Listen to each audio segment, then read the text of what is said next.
This story is called Purple Halls, and it's in this book. "What are you making?" I asked my grandmother that afternoon. The heat outside was like a layer of sun pressing down on us, and we'd picked purple hull peas until we'd filled all the baskets we had. We walked around the fields back to our house, climbed up the cement steps, and used our elbows and chins to open the thin metal screen door. A sprig from a dying nandina bush had gotten caught in the door. I reached back, snapped the branch like a finger, then closed the door behind me. My grandmother had gotten old, bleach-stained sheets from the back room, the one my mother grew up in, the room she kept sealed like a tomb now, and spread the sheets on the floor. She picked up some cross-stitch from the seat as she sat down in her chair. "A little Christmas sampler from Eddie Mae," she said. Then she pressed a button, and the chair lowered her to a sitting position. She closed her eyes, took a deep breath, maybe said a little prayer. And we shelled purple hull peas for an hour, popping the peas out of their shells, staining my fingers purple. She didn't talk about how the car crash that had killed my parents so many years ago, how it had been my fault, how she missed them every day. She didn't talk about how we'd gone 15 years after the funeral without seeing each other, how this was the 5th weekend in a row we'd been together, making up for lost time since I was trying to put things right, trying to fix what that one night had sent to pieces. "So you still working for the county? Government work?" I said I wasn't. "Kind of went downhill quick," I said. She nodded like she knew, like she was fine with whatever happened. I said I was planning to look for something down in Spring Hill or up in Magnolia.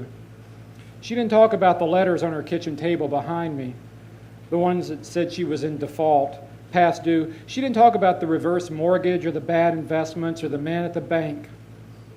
She tossed some purple hull shells my way.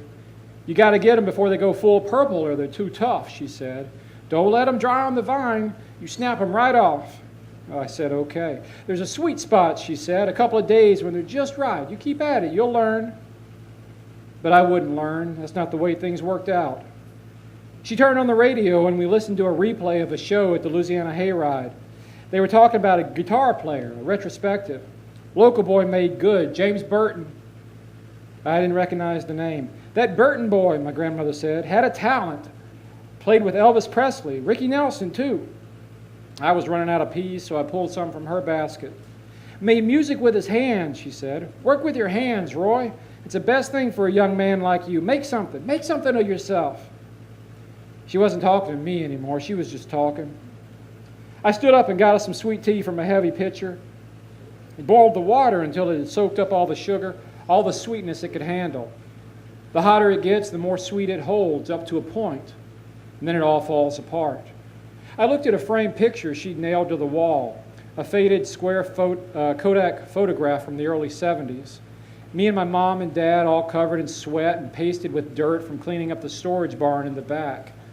I was 5 or 6 in the picture, and I remember the pants, how they didn't come down far enough. They had a patch on the knee, a yellow piece of cloth my mom had used to cover the hole I'd made flipping a bicycle down a flight of sidewalk steps in Magnolia. Little pieces of thread holding it all together so many years ago. I pulled back the curtains and watched an oil truck drive towards someone else's property. In back of the house were things that had been boxed up after my parents had died. I looked up through the door. Someday I'd have to sort through everything. The show ended and the news people talked about the news before it changed to jazz. My grandmother, she said there was a smash and grab, breaking and entering, house fire in Minden. "Why don't they ever tell you about the good news?" she said. "Always negative. What is this place coming to?" I said I didn't know. And she hummed along to some big band tune and leaned her head back.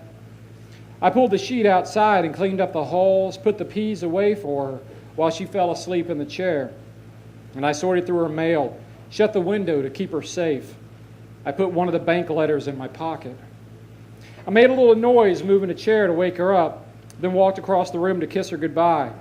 She pressed a button and the chair that my cousins had paid for lifted her a little, so I caught her on the eyeball instead of the forehead. I told her I'd see her next weekend and I left. That Wednesday, I met Cleovis in the old Magic Mart parking lot and got into his truck.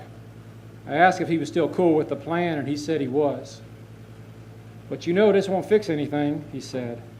"Yeah," I said, looking across the empty lot. Nothing ever does. On the way to the man's house, I looked at my face in the side mirror, like watching someone on a television show you weren't used to. Cleo turned the radio to a pop country station and smacked his palms on the steering wheel, drumming along. We got to the man's house and walked around, making sure he was alone. He was wearing sweatpants and a robe when he opened the door. "Can I help you?" he asked, looking at Cleo and then at me. I told him who we were looking for, and he asked again whether he could help us. So I showed him the letter from the bank. "Now look," he said, "well, I don't know what this is about, but I'm no longer affiliated with that establishment, so if you have business to conduct, please contact my replacement." He talked to us like he was writing another letter. When he tried to close the door, I stepped into his house and broke his nose with the heel of my hand. He reached up to cover his face, and I put the toe of my work boot into his balls.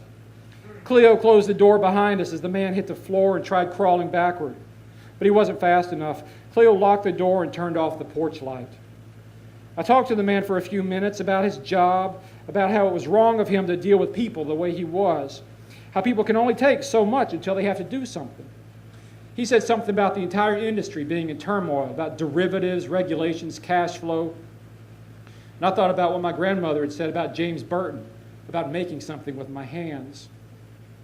I put the man's forehead into his granite counter a few times until he almost passed out. The man sat on his kitchen floor, sniffling blood through his nose, then coughing it out, then shaking and crying. He asked why we were there. He said his brother was an army captain and would be back soon. He said he had a safe upstairs with money. He said a lot of stuff, just trying to hold things together. I told him how my grandmother had worked hard for years after my grandfather died, just to pay for the house. I told him how she knitted caps for every newborn in the hospital. I told him how she jarred pickles each year so the needy at her church pantry had something besides just canned soups. Then I thought about what this man had done to my grandmother, about what had happened to my parents, about how this was my fault, about how I think about that every day, about how nothing I will ever do will make it right, how you make one mistake when you're not even thinking and everything falls apart, and nothing can patch that. Nothing can make that right. Nothing ever goes back on the vine.